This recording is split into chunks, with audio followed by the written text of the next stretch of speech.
Hi everyone, I am Associate Pastor Mike Gannaway of Upper Room Ministries. So glad you've joined us for today's teaching on the prophecies of the Bible, which have come to pass and which have yet to come to pass. We were in Zechariah chapter 8 when we finished up last session. So let's actually begin there in chapter 8 for today. Okay. Chapter 8, verse 1. Again the word of the Lord of hosts came to me, saying, Thus saith the Lord of hosts, I was jealous for Zion with great jealousy, and I was jealous for her with great fury. Thus saith the Lord, I am returned unto Zion, and will dwell in the midst of Jerusalem. Jerusalem shall be called a city of truth, and the mountain of the Lord hosts, the holy mountain. That's prophecy 29:52. This is a prophecy of the new millennium of the Messiah, who is, after all, God, dwelling in Jerusalem, where he will reign. Continuing on in verse 4, prophecy 29:53. Thus saith the Lord of hosts, there shall yet old men and old women dwell in the streets of Jerusalem, and every man with his staff in his hand for every age, and the streets of the city shall be full of boys and girls playing in the streets thereof. Thus saith the Lord of hosts, if it be marvelous in the eyes of the remnant of these people in these days, should it also be marvelous in my eyes, say the Lord of hosts. Now, this here is a description of what the millennial kingdom, the millennial city, shall look like.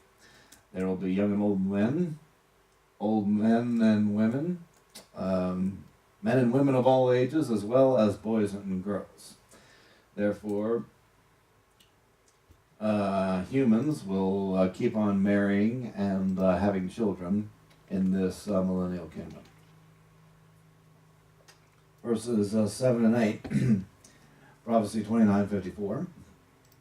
Thus saith the Lord of hosts, Behold, I will save my people from the east country and from the west country, and I will bring them, and they shall dwell in the midst of Jerusalem, and they shall be my people, and I will be their God in truth and in righteousness. So again, this is the regathering of Israel in its land that God had chosen for them. It's something we've been seeing for the last few decades, this return of Israelites to Israel. Israel is a nation, and more and more Jews are returning there to the land which they know is their homeland. Okay. All right. Continuing on. Thus saith the Lord of hosts, let your hands be strong, ye that hear in these days these words by the mouth of the prophets, which were in the day that the foundation of the house of the Lord of hosts was laid, that the temple might be built.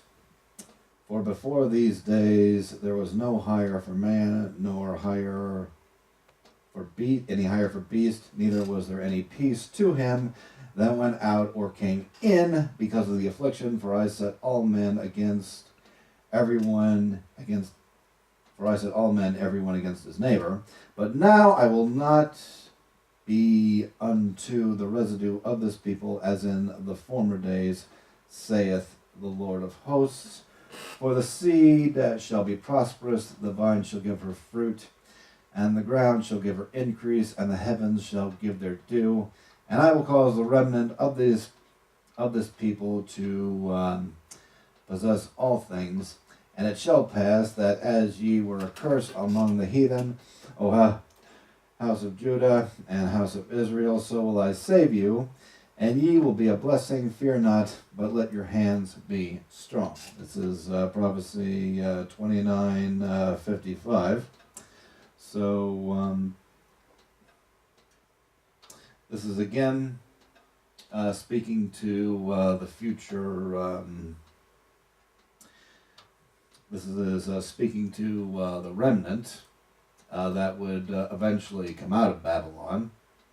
And God is saying to them, I will not treat you with judgment as did your previous generations, your forefathers, but you will be prosperous and shall be fruitful.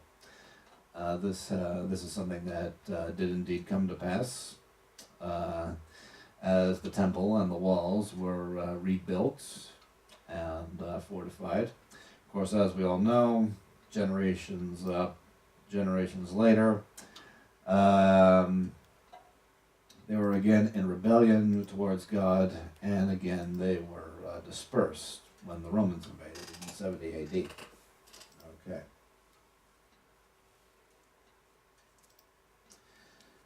All right. Let's skip down to verses 18 and 19. And the word of the Lord of hosts came unto me, saying, Thus saith the Lord of hosts, the fast of the 4th month, and the fast of the 5th, and the fast of the 7th. There are 4 fasts of Israel. And the fast of the 10th shall be to the house of Judah joy and gladness, and cheerful feasts. Therefore, love truth and peace. This is a prediction that the 4 feasts will be a time of time of love and truth. Simply a result of the prosperity that God showed the remnant of Israel upon their return from exile. Okay, that is fulfilled. This next prophecy has yet to come to pass. It says, Thus saith the Lord of hosts, it shall yet come to pass that there shall come people and the inhabitants of many cities, and the inhabitants of one city shall go to another, saying, Let us go speedily to pray before the Lord, and to seek the Lord of hosts. I will also go. Yea, many people and strong nations shall come to seek the Lord of hosts in Jerusalem, and to pray before the Lord. This again is a prophecy of the millennial kingdom, where Jerusalem shall be the center of the religious world, the spiritual world, whatever you want to call it. Nevertheless, it will be where many nations go to pray. It will not be Mecca. No, it shall be Jerusalem. Right. Verse 23, prophecy 29:58. Thus saith the Lord of hosts, in those days it shall come to pass, meaning it's unfulfilled, that 10 men shall take hold out of all languages of the nations, all the language of the nations, even shall take hold of the skirt of him that is a Jew, saying, We will go with you, for we have heard that God is with you. So, for every Jew, there will be 10 men of Gentile nations holding on to the skirts, saying, We shall go with you to worship your God. Obviously, that's not happening worldwide yet. Of course, it will once Jerusalem becomes established as the center of the religious world in the millennial kingdom.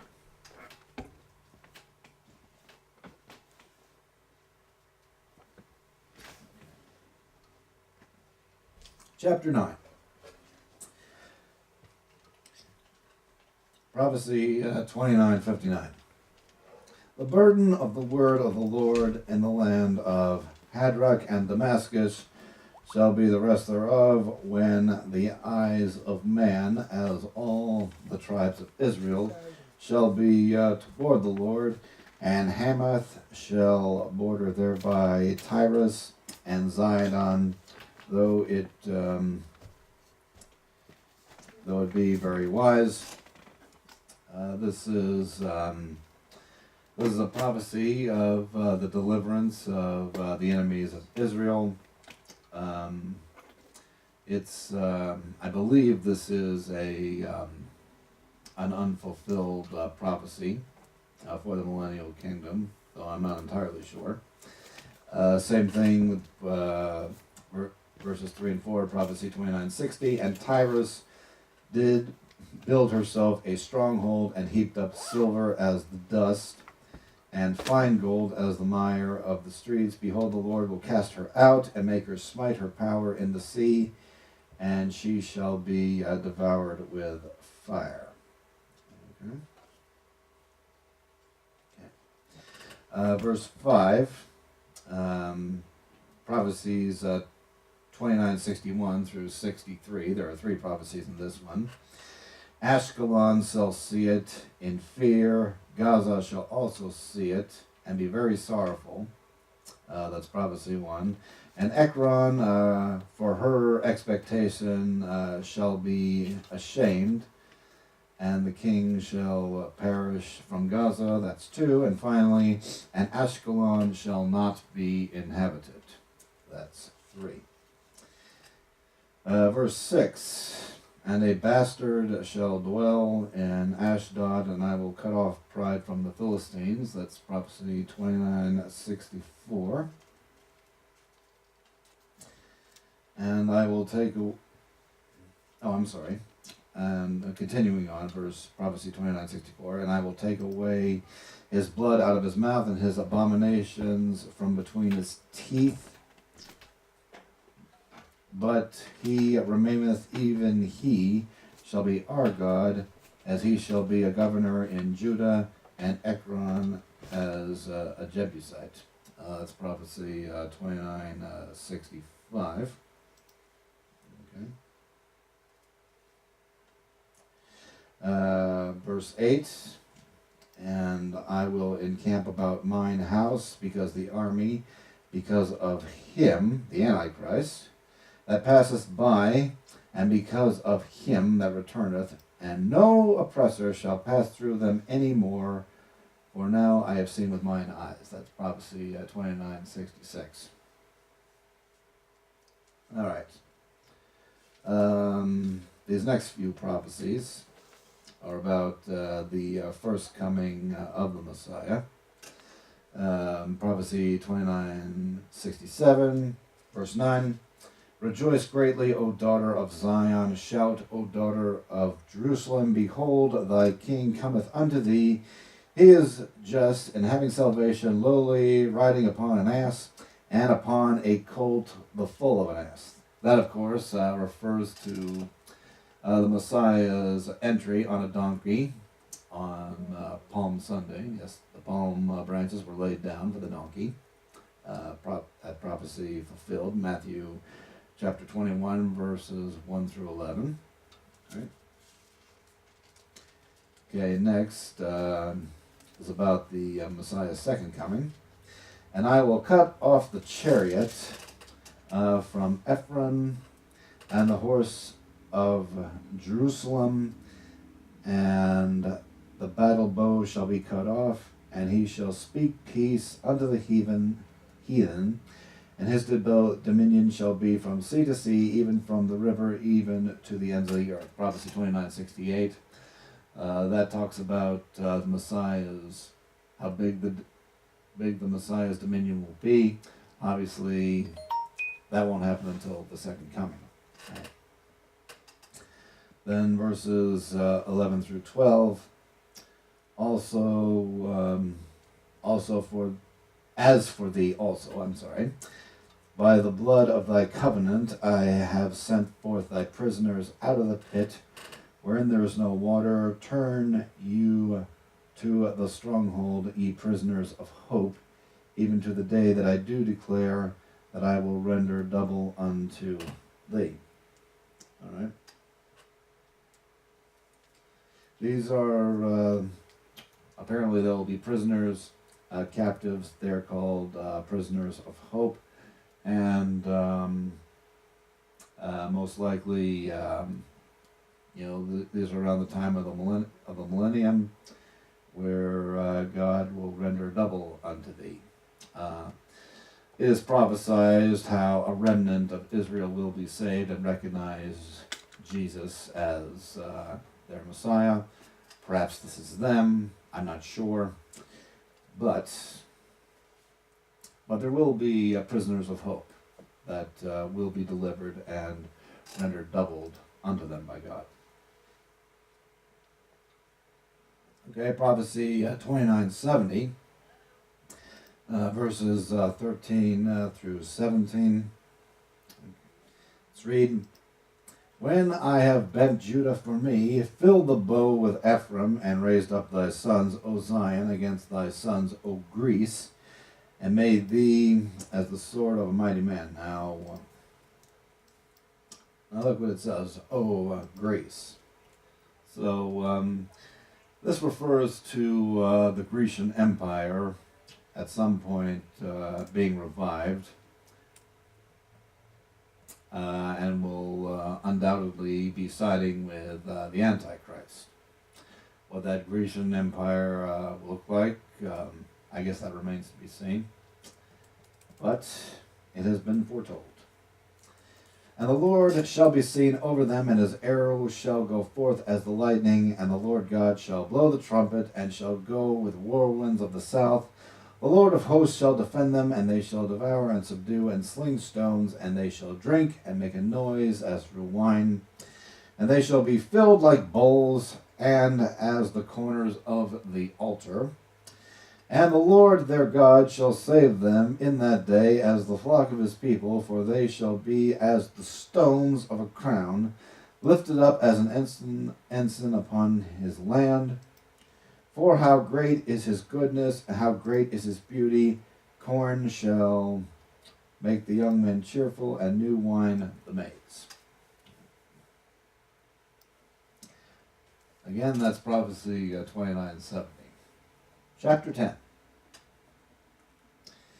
Verses 1 and 2.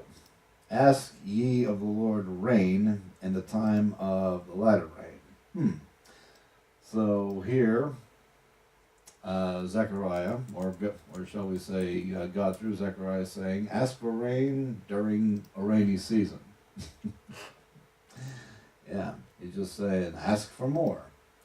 So the Lord shall make bright clouds and give them showers of rain to every one grass in the field. Okay, so this is talking about and just an absolute abundance of rain. Whether it may be the material, physical rain, it may be the spiritual rain, it may be both. Continuing, it says, for the idols have spoken vanity, and the diviners have seen a lie, and have told false dreams. They comfort in vain, therefore they went their way as a flock. They were troubled, because there is no shepherd. Okay? So, so when the rain comes, ask for more. I guess to truly know what is of God, because there are false idols and diviners who speak false dreams and comfort in vain. So, you need more of God's rain. I believe that's the correct interpretation anyway. All right. Prophecy 2972, verses 3, 4, and 5. My anger was kindled against the shepherds, and I punished the goats, for the Lord of hosts has visited his flock, the house of Judah, and hath made them his goodly horse in battle. Out of him came forth the corner, out of him the nail out of him, the battle bow out of him, every oppressor together. And they shall be as mighty men which tread down their enemies in the mire of the streets in battle. And they shall fight because the Lord is with them, and the riders on horses shall be confounded. Here, Zechariah prophesies of Judah being made strong against in the fight against Armageddon, and in the fight at Armageddon, I should say. Okay. Verses 6 through 8, prophecy 29:73. And I will strengthen the house of Judah, and I will save the house of Joseph, and I will bring them again to place for them, for I have mercy upon them. And they shall be as though I had not cast them off, for I am the Lord their God. And they of Ephraim shall be like a mighty man, and their heart shall rejoice as through wine. Yea, their children shall see it and be glad. Their hearts shall rejoice in the Lord. And I will hiss for them and gather them, for I have redeemed them, and they shall increase as they have increased. So, this talks about the future regathering of the house of Judah and the house of Joseph. They were scattered in 70 A.D., but this is again being fulfilled as we speak, as the houses of Israel are returning to Israel, and Israel is certainly growing as a nation, and certainly becoming more and more influential in the world today.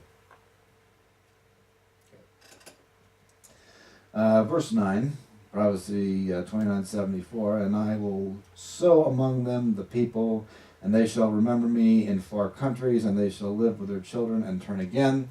Again, this is talking about the scattering of the Jews into many countries, but they don't forget. But they don't forget the God of Israel. They don't forget they are children of Israel, and turn again means they eventually return.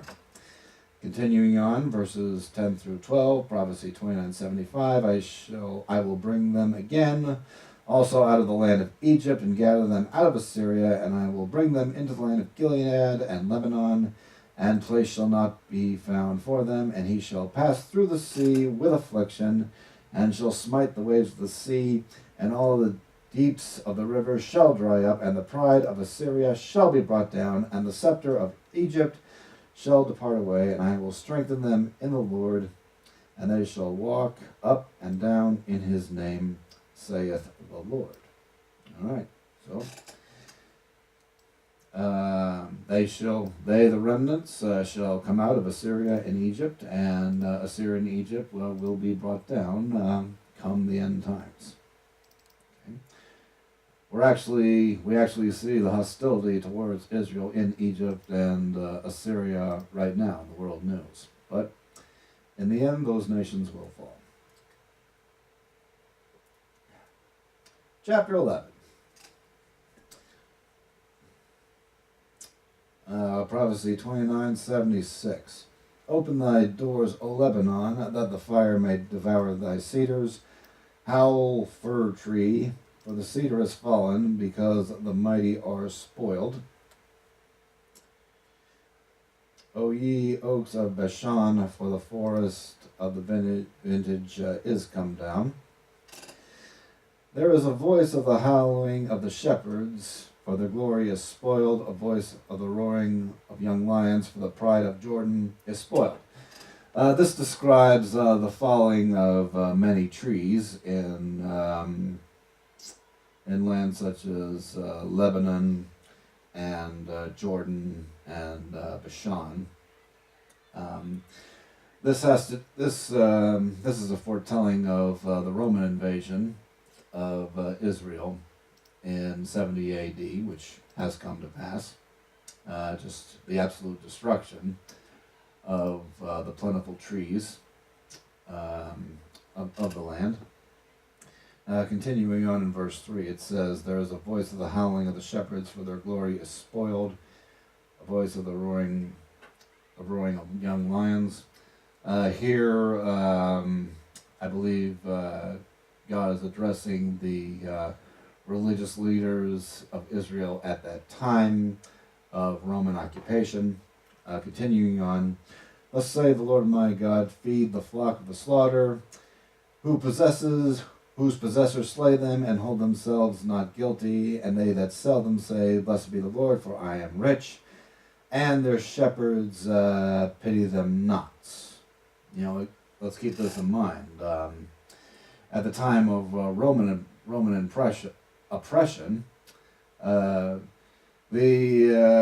religious leaders, the Pharisees and Sadducees, also showed their own people of Israel very little pity and sympathy. The people were just in bondage to their role. They had heaped huge burdens upon them, and didn't lift a finger to help them carry it, which Jesus spoke of in the Gospels. So to continue on with that, "For I will no more pity the inhabitants of the land, saith the Lord, but lo, I will deliver the men, every one into his neighbor's hand, and into the hand of his king. They shall smite the land out of their hand. I will not deliver them." This is all prophecy 29:77, talking about the scattering of Israel into the lands of their neighbors, into the hands of their neighbors' kings, and God says, "I shall not deliver them." And that did come to pass as Israel remained a desert for centuries after the Roman disbursement of 70 AD. Okay, continuing on, verse 7, "I will feed the flock of slaughter, even you, O poor of the flock. And I took unto me 2 staves, the one I called Beauty, and the other I called Bands, and I fed the flock." So, this is a foretelling of God's 2 staves, 2 staffs. One is Beauty, which is God's favor upon them, and also Bands, which is union. At the time of this Roman occupation, God gave the Messiah. He presented the Messiah to them. Verse 8, "3 shepherds also I cut off in 1 month, and my soul loathed them, and their soul abhorred me." That's prophecy 29:79. These 3 shepherds of Israel who were cut off in a single month are not named, but the reference could be to 3 leaders of Jews in their war with the Romans. They were the last 3 princes of the Asmonean line, John, Simeon, and Eleazar, who died in a brief period during the war. And then in verse 9, "Then I said, I will not feed you. That dieth, let it die. And that is to be cut off, let it be cut off. And let the rest eat every one of the flesh of the other." Prophecy 29:80. Any remnant remaining in Jerusalem just died off, and God just let them die. He withdrew Beauty from them. Well, that's all the time we have for today. Thank you for joining us, and we shall continue in chapter 11 next time.